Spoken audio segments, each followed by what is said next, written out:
Happy Monday, crew. I come to you with enthusiasm. I come to you with enthusiasm and empathy because I totally, absolutely am in the arena with you. And I couldn't help decide which strategy I wanted to share with you this week because I feel like I, myself, and you could use all of them. And so navigating which one to choose to share with you was challenging. So I'm going to start off with a commitment that I need to follow through with and that I want to honor for you as a team. And so mark your calendars, October 16th, which is next Friday. I am going to facilitate or host I'll call it like a power up on some of the 11 logic strategies that the teachers are using or will use when students start to come back into the classroom, or what they might be even engaging in with some online learning experiences.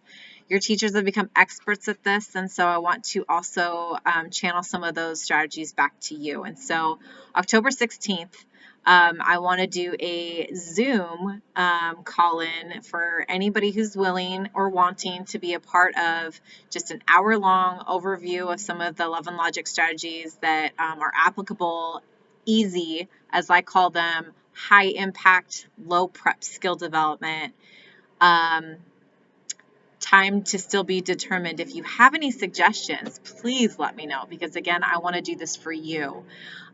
Because I know that you are capable of doing great things and can overcome the challenges with the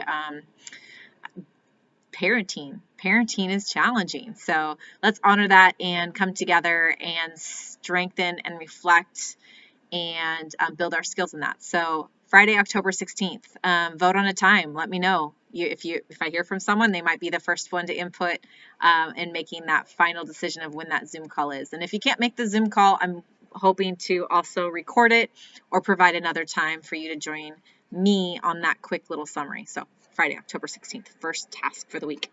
Second, I'm going to give you a strategy to try to apply, and I might sneak in a second one. I'm thinking I'm wanting to share both of these with you because they are timely and valuable. So the first thing that I want to do sharing this week's strategy is enforceable statements. I'm going to say that one more time.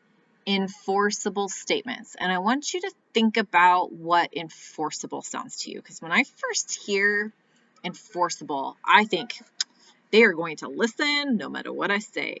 And I remember making a comment to my wonderful husband this weekend. Gosh, it would be so much easier if words could just be followed, listened to like that.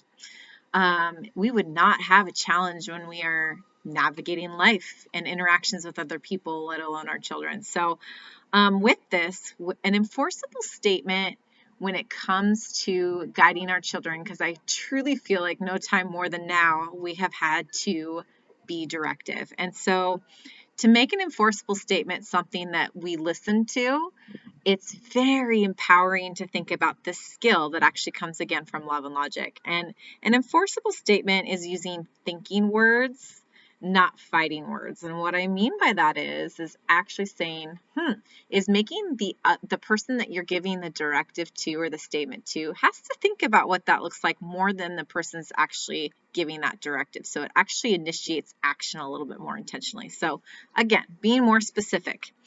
When someone tells you not to do something, or especially tells a child not to do something, what ends up happening?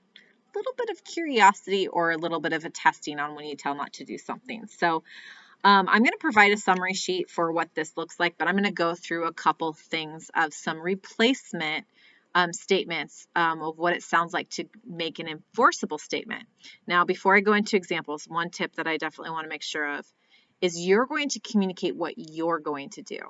So you can enforce a behavior by your action by saying, I will, or I can, or you will see when or that kind of stuff. So think about what you're going to do in that situation. And secondly, think about how you're going to deliver these enforceable statements, because your tone of voice and how you say them also determines how welcoming these enforceable statements become. So, for example, naturally our mind goes into the don'ts and the stops. So here's an example. Instead of, don't ask me for another snack, you aren't getting anything, trying to replace it with, snack is at 9:30, eat as much as you need until you need lunch. So you've set a boundary, you've set a statement, and it's become less of an attack. Now, this one sounds like it resonates a little bit more with some of maybe our language, because I know I hear myself saying this. And so I have to go through the mind shift still too. So instead of saying, stop whining, you better be quiet or you're not going to get lunch, replace it with, I'll serve you lunch when you are sitting quietly in your chair.